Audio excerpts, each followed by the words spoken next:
얼마 전에 한 글을 본 적이 있습니다. 이상한 나라의 앨리스라고 하는 동화에 나오는 한 장면에 대한 글이었습니다. 앨리스라고 하는 주인공이 이상한 나라에서 길을 잃고 헤매이다가 한 갈림길 앞에 멈추어 서게 되었습니다. 그런데 그 갈림길 앞에서 어느 길로 가야 될지를 알지 못했던 것입니다. 머뭇거리고 주저하며 있는 그 앨리스가 나무 위에 있는 한 고양이를 발견하게 됩니다. 그리고 그 고양이에게 이렇게 묻게 됩니다. 어느 길로 가야 돼? 어디로 가야 될지 알지 못했던 그 주인공은 그 갈림길 앞에서 어느 길로 가야 하는지를 묻게 됩니다. 그러자 그 고양이가 앨리스에게 다시 묻습니다. 어디로 가는데? 그러자 앨리스가 대답을 합니다. 몰라. 그러자 그 고양이가 주인공 앨리스에게 말을 합니다. 어디로 가는지를 알지 못하면 어느 길로도 갈 수가 없어. 갈림길 앞에서 주저하면서 어느 길로 가야 하는지를 묻는 그 주인공에게 대답하기를 어디로 가는지를 알지 못한다면 어떤 길로도 갈 수가 없다고 얘기를 합니다. 여러분, 우리의 인생은 이와 같이 수많은 갈림길 앞에 서게 되는 인생입니다. 우리는 우리의 인생의 길을 걸어가면서 수많은 갈림길 앞에 서게 되고 또 그 길 앞에서 우리는 어느 한 길을 선택해서 걸어가게 됩니다. 어쩌면 우리는 그 갈림길 앞에 설 때마다 우리도 동일하게 물을 수 있습니다. 어느 길로 가야 하지? 그리고 거기에서 머뭇거리면서 우리는 고민할 수가 있습니다. 여러분, 우리가 어느 길로 가야 할까요? 우리의 인생의 길 앞에 갈림길이 놓여 있을 때 우리는 그 길 앞에서 어느 길을 선택해야 할까요? 여러분, 우리가 가야 할 길은 바로 예수님의 길인 줄로 믿습니다. 우리가 갈림길 앞에 서 있다고 놓여지는 그 순간에 예수님이라고 하는 그 표지판이 가리키는 곳을 바라보시기를 바랍니다. 그리고 그 길을 따라 걸어가시기를 바랍니다. 우리가 가야 할 곳을 잊어버리게 된다면 우리는 어느 길로도 갈 수가 없는 것입니다. 우리의 일평생에 예수님의 표지판을 바라보며 예수님을 따라가는 저와 여러분, 우리 모든 부산진 믿음의 가족들이 되시기를 바랍니다.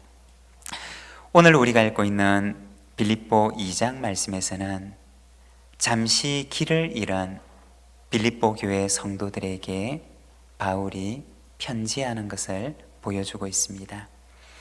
길을 잃은 빌립보 교회 성도들에게 바울은 예수님이라는 표지판을 바라볼 것을 당부하는 것입니다. 5절에서 권면하기를 너희 안에 이 마음을 품으라 곧 그리스도 예수의 마음이니 라고 말씀을 합니다. 예수님이라는 그 표지판을 바라보고 예수님을 향해 예수님께서 걸어가신 그 길을 따라 걸어갈 것을 당부하는 것입니다. 빌립보서에 대해서 조금 더 설명을 덧붙이게 되면 빌립보서는 옥중서신으로 바울이 로마에서 가택연금 상태에 놓여 있을 때 재판을 기다리면서 빌립보 교회 성도들에게 보낸 편지입니다. 빌립보 교회는 바울이 2차 전도 여행 때 빌립보라고 하는 도시에 가서 복음을 전하고 거기에서 세웠던 교회였습니다. 빌립보 교회는 바울과 첫 만남을 가진 이후로 아주 좋은 관계를 유지하며 이 빌립보 교회는 성장하게 됩니다. 빌립보 교회는 바울의 선교 사역을 아주 적극적으로 후원했고 그리고 몸은 떨어져 있었지만 그러나 사도 바울과 깊은 사랑의 교제를 나누었던 교회였습니다. 바울이 고린도에서 복음을 전할 때에도 빌립보 교회는 바울의 선교 사역을 후원하기 위해서 선교 헌금을 보내면서 바울의 그 선교 사역의 후원자가 됩니다. 오늘 이 빌립보서를 쓰고 있는 이 당시에도 빌립보 교회 성도들은 바울이 로마에 갇혀 있다는 소식을 듣게 되었던 것입니다. 그래서 그들은 에바브로디도라고 하는 사람을 선택해서 그를 바울에게 보내게 됩니다. 혹시 가택연금 상태에서 재판을 기다리고 있는 그 구금 상태에서 필요한 것은 없는지, 부족한 것은 없는지, 이 빌립보 교회는 에바브로디도를 통해서 바울의 필요한 것들을 공급하기 위해서 그를 보내었던 것입니다. 그리고 바울의 안위를 살피고 그 곁에서 바울을 돕도록 하기 위해서 바로 그를 보내었던 것입니다. 빌립보 교회는 바울에게 있어서 참 고마운 교회였습니다. 빌립보 교회만 생각하게 되면 바울의 마음 가운데 큰 위로가 찾아오는 그러한 교회였습니다.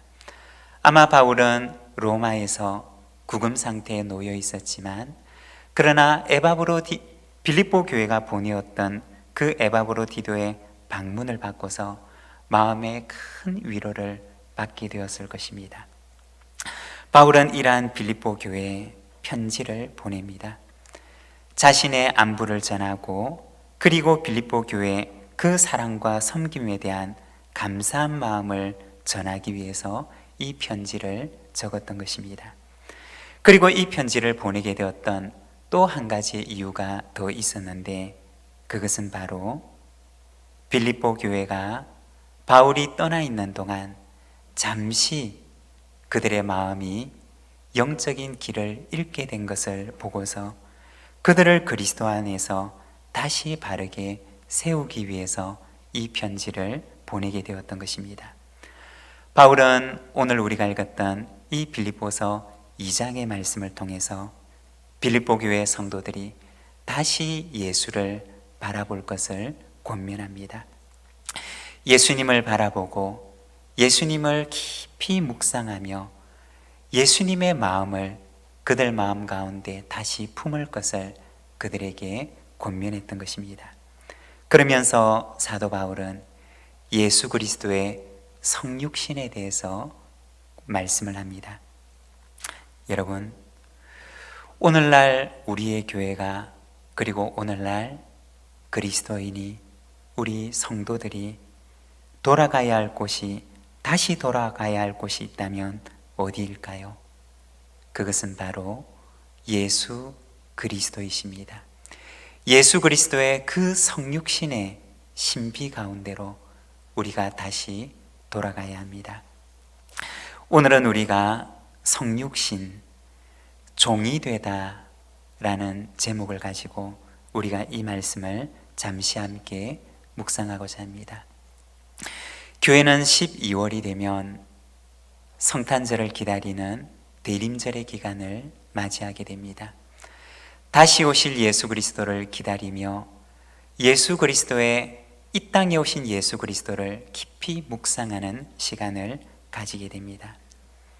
성탄은 예수 그리스도께서 이 땅에 오신 성육신의 사건이며, 대림절은 바로 이 땅에 오신, 이 땅에 성육신하여 오신 예수 그리스도를 깊이 묵상하며 우리의 마음 가운데 품으며 주를 바라보는 시간입니다.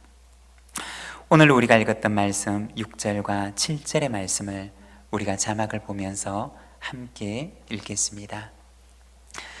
그는 근본 하나님의 본체시나 하나님과 동등됨을 취할 것으로 여기지 아니하시고 오히려 자기를 비워 종의 형체를 가지사 사람들과 같이 되셨고.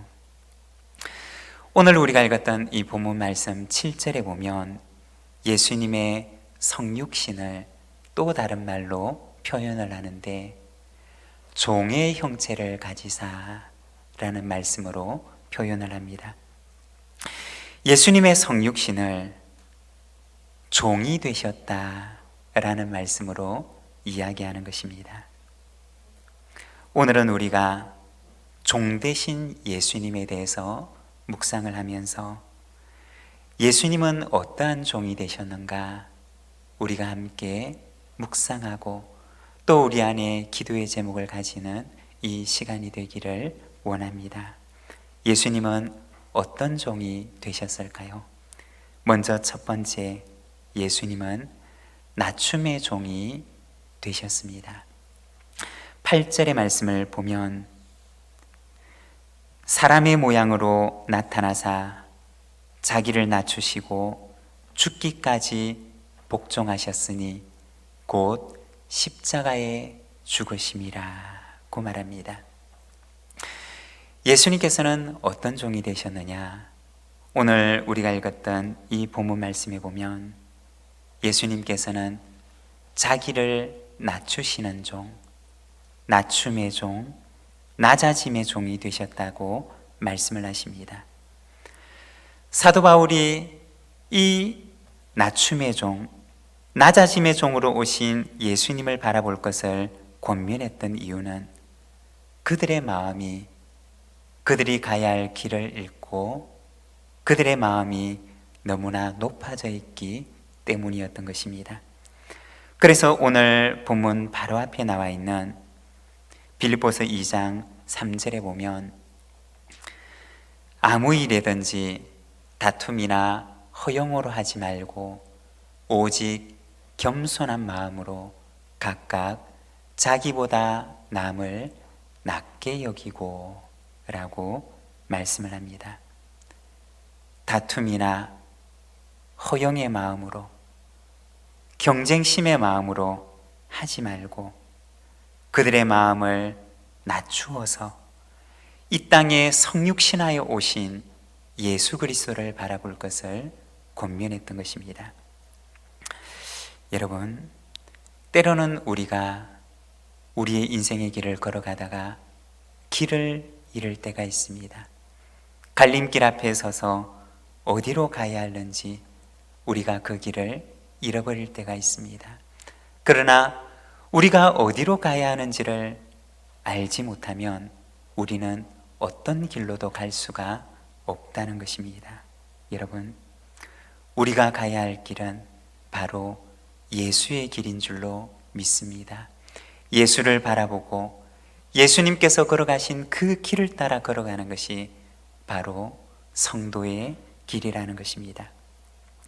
그런데 우리는 예수님께서 걸어가신 길과는 정반대의 길을 걸어갈 때가 있다는 것입니다. 예수님과 반대의 방향의 길을 걸어가면서도 그것을 깨닫지 못하는 경우가 있다는 것입니다. 예수님께서 걸어가신 길은 어떤 길이냐?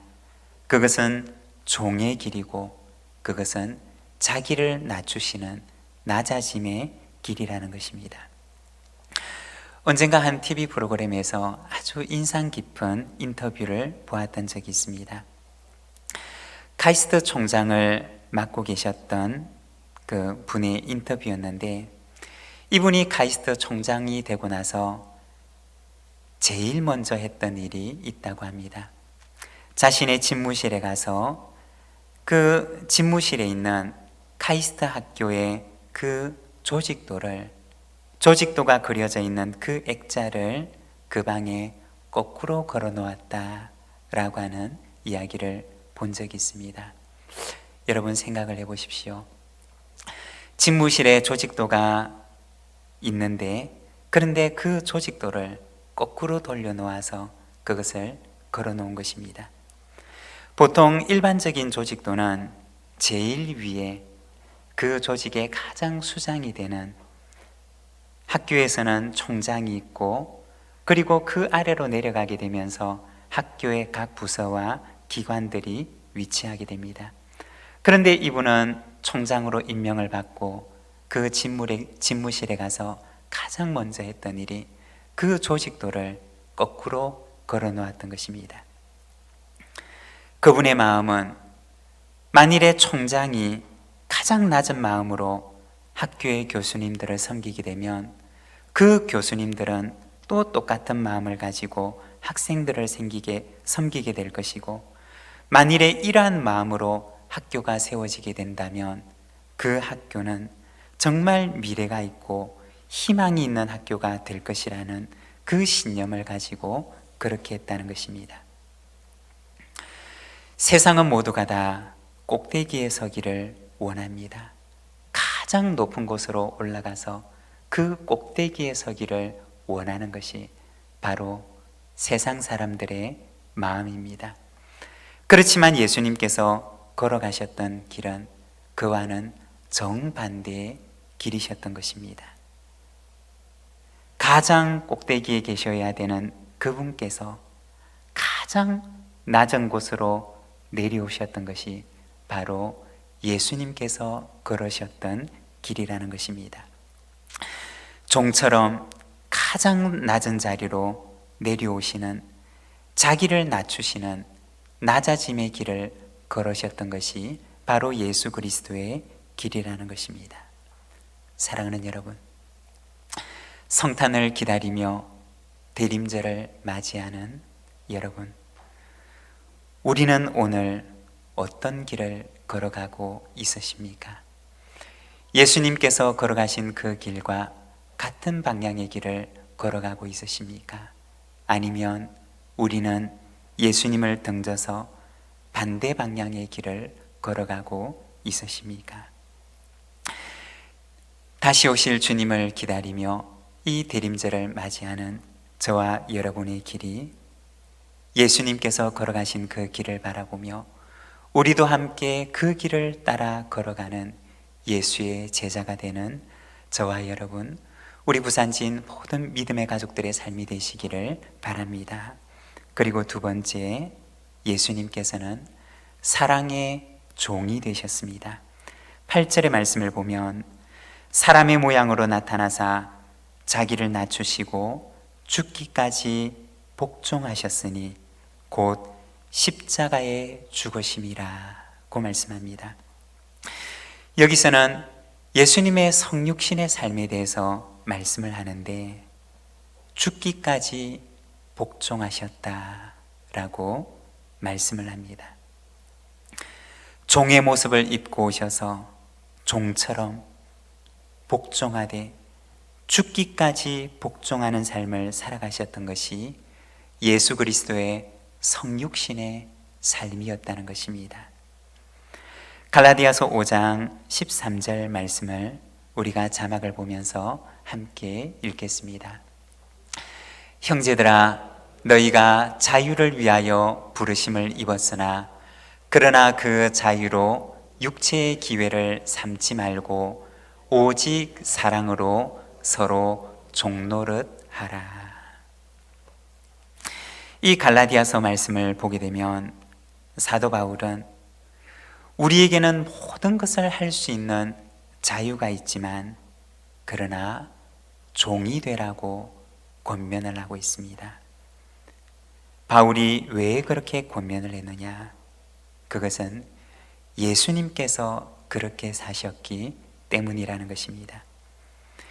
예수님께서는 모든 자유를 지니신 분이셨지만 그러나 사랑으로 인해서 종이 되셨고 그리고 종의 삶을 사신 것이 예수 그리스도의 삶이었던 것입니다. 그리고 사도 바울은 자신도 예수님처럼 그렇게 살아가기로 결단을 했던 것입니다. 사도 바울은 말하기를 만일 자기가 가진 자유로 인해서 내 형제 하나가 실족하게 된다면 나는 내 평생에 그 자유를 사용하지 않겠다고 이야기를 하며 예수님처럼 종의 길을 걸어갈 것을 그는 결단했던 것입니다. 여러분, 종은 어떤 사람일까요? 종은 자신의 자유를 주인의 권위 아래 내려놓을 줄 아는 사람이라는 것입니다. 예수님께서는 하나님과 동등한 분이셨지만 그러나 하나님의 뜻 아래에 자신의 자유를 내려놓으셨던 것입니다. 십자가를 앞둔 그 겟세마네 동산은 동산에서도 예수님께서는 예수님의 자유를 하나님의 뜻 아래 내려놓으셨던 것입니다. 그리고 하나님의 뜻이 당신을 통해서 이루어지기를 기다리고 바라셨다는 것입니다.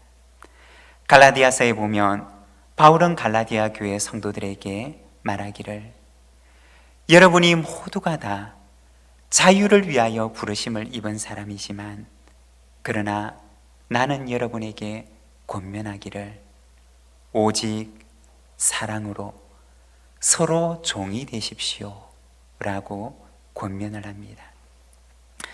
사랑하는 여러분, 예수님처럼 우리도 사랑으로 서로 종이 되는 삶을 살아가는 우리 모든 믿음의 가족들의 삶이 되시기를 바랍니다. 나의 자유를 주장하지 아니하고 오히려 예수님 때문에 종이 되어 살아가는 예수 그리스도의 그 성육신의 사랑을 바라보며 우리도 예수님을 본받아 오히려 종이 되어 살아가기로 결단하는 저희들의 삶이 되기를 원합니다. 그리고 세 번째는 예수님은 높임의 종이 되셨습니다. 9절에서 11절까지 말씀을 우리가 함께 읽겠습니다.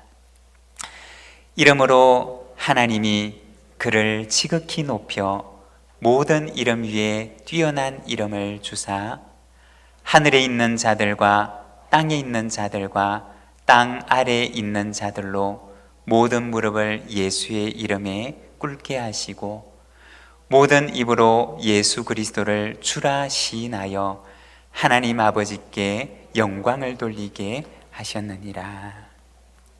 여러분, 종의 삶의 마지막은 무엇일까요? 오늘 빌립보서 2장의 말씀을 보면 하나님께서 높여주신다고 말씀을 합니다. 내가 나를 낮추게 되면 내가 영원히 멸시받는 자리에 있는 것이 아니라 내가 나를 낮추게 되면 하나님께서 나를 높여주신다는 것입니다. 그것이 바로 성경의 진리라는 것입니다. 자기를 높이는 자는 낮아지지만 그러나 자기를 낮추는 자는 하나님께서 그를 높이시리라고 말씀을 합니다. 누가복음 14장에 보면 예수님께서 제자들에게 한 비유의 말씀을 들려주시는데 어떤 혼인잔치에 많은 사람들이 초청을 받았습니다. 그런데 그 잔치에 초청을 받은 사람들은 모두가 다 그 잔치 자리에 높은 자리에 상석에 앉기를 원했던 것입니다. 그 비유를 들려주시면서 예수님께서는 제자들에게 말씀을 합니다. 내가 누구에게나 혼인잔치에 청함을 받았을 때 높은 자리에 앉지 말라. 그렇지 않으면 너보다 더 높은 사람이 청함을 받은 경우에 너와 그를 청한 자가 와서 너더러 이 사람에게 자리를 내주라 하리니 그때 내가 부끄러워 끝자리로 가게 되리라. 청함을 받았을 때 차라리 가서 끝자리에 앉아라. 그러면 너를 청한 자가 와서 너더러 벗이여 올라 앉으라 하리니 그때야 함께 앉은 모든 사람 앞에서 영광이 있으리라. 11절 말씀 함께 읽겠습니다.